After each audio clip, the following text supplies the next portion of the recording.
Being a good person makes a difference. And what does it mean to be a good person? As an ex-convict, you probably caused so much chaos and pain in your life and in all the lives around you that you don't know what it's like to be a good person. And what I mean by that is being a person who has a virtuous heart, who has a righteous heart, who's trying to do better, not just for himself and is not self-motivated, but is motivated to make those around him a better people, right? You want to make those around you better. You want to do all you can to be a virtuous person in society. That means, yeah, you have to obey the laws and you have to do your best to treat people right, to treat people fairly with justice and mercy and grace. None of us deserve those things, but those are the things that we should be giving to other people. This stuff that I'm talking about is not popular because it's not sexy, so to speak, for a Hollywood screen. But you know what? Even if nobody knows it, you know if you was a bad person or a good person, right? And I ain't talking about self-righteousness. I'm talking about self-sacrifice. To be a better person requires self-sacrifice. It means that you're not always thinking about yourself and you're not always thinking about what you can obtain for you, but you doing what's best, right, for those around you. And sometimes that means in honesty and in being honest that you have to tell people stuff that's really hard for them to accept, right? You have to stand on your principles and your beliefs. And for me, that meant that there are certain things that I can't do that I used to do. There are certain things that I used to be involved in that I can't be involved in no more. And so a lot of people don't think it's necessarily fun to be around me. Cool, whatever. But I'm trying my best to be a better person. And you know what? Those around me who really have the decency to look at me and say, hey, look, you are a better person. You've lived a better life. They'll tell you, you know what? I respect what this man, meaning me, has done with his life because I didn't think that he, you know what I mean, would get his act together or that he would be the man that he is today. I'm the man I am today because I self-reflected. Because when I was in the cell and when I was in the hole and when I was at my lowest points, I said, you know what? I'm not going to blame society and I'm not going to blame those around me. Even though there was enough blame to go around, the biggest blame that I had to do was to blame myself, right? I was responsible for who I was, and I was responsible every day for how I responded to life's circumstances. Even if life was going to treat me bad, it was up to me to say, I'm going to make the best of it, and I ain't going to let it break me. I had to let the tears flow, and maybe you need to let your tears flow, because that's the thing, you hold it too much in, and you ain't broken enough.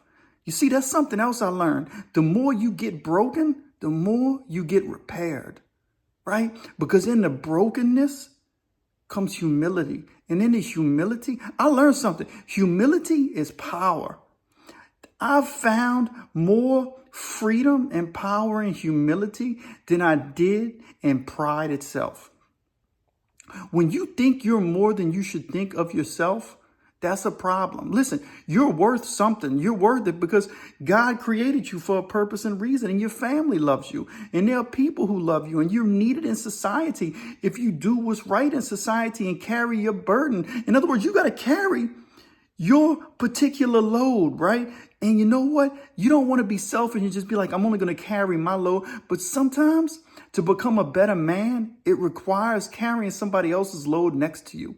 And what does that even mean? It means when you see somebody else that can't make it, you get up underneath them and you lift them up.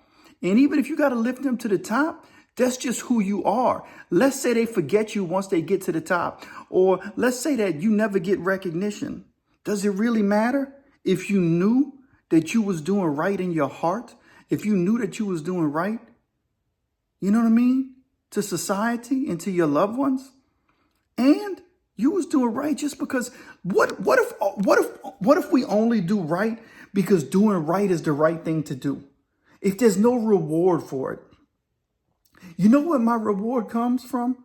Is knowing that I'm a better man. I'm not the same man I once was.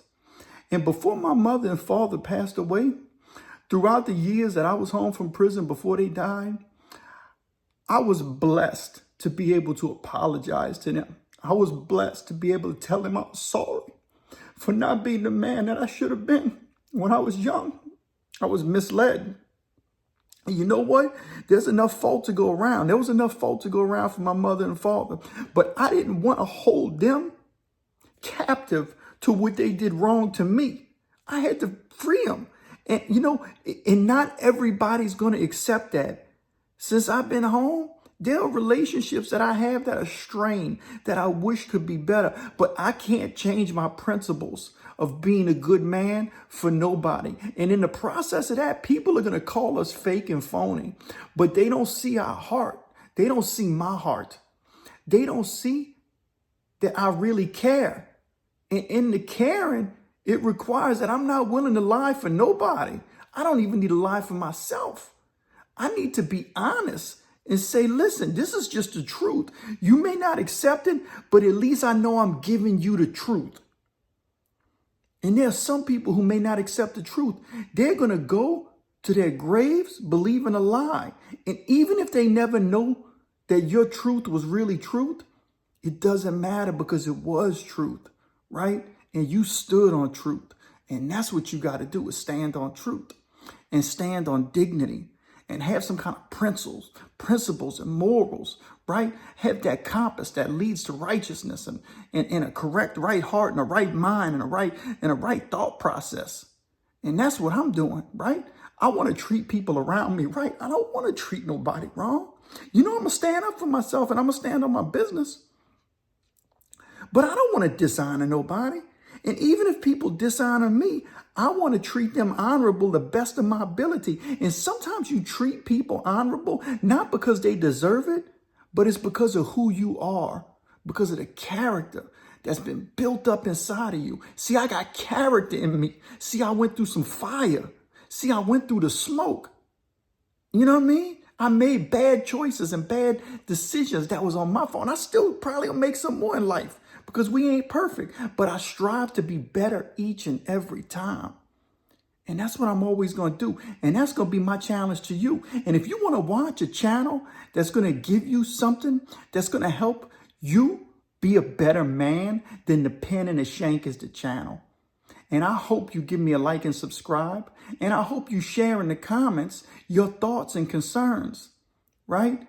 And tell me some things you think we should talk about. It. Tell me about you. I want to hear about you. So often you get on these channels and it's just me, me, me, me. I want to hear about you. You have a story, so tell your story. Share it in the comments. Maybe we can do a video together, an interview. We could chop it up. I'm trying to learn this thing too. Man, anyway, give me a like and subscribe to the Pen and the Shank. And listen, this is me just sharing my mind with saying that we can always be better. And there's a better version of ourselves within ourselves. But sometimes it's got to be brought into the potter's wheel so that it can be molded into what it's supposed to be. Me and you, we got more work to do. We got to be molded into a better version of ourselves. Man, let's get it.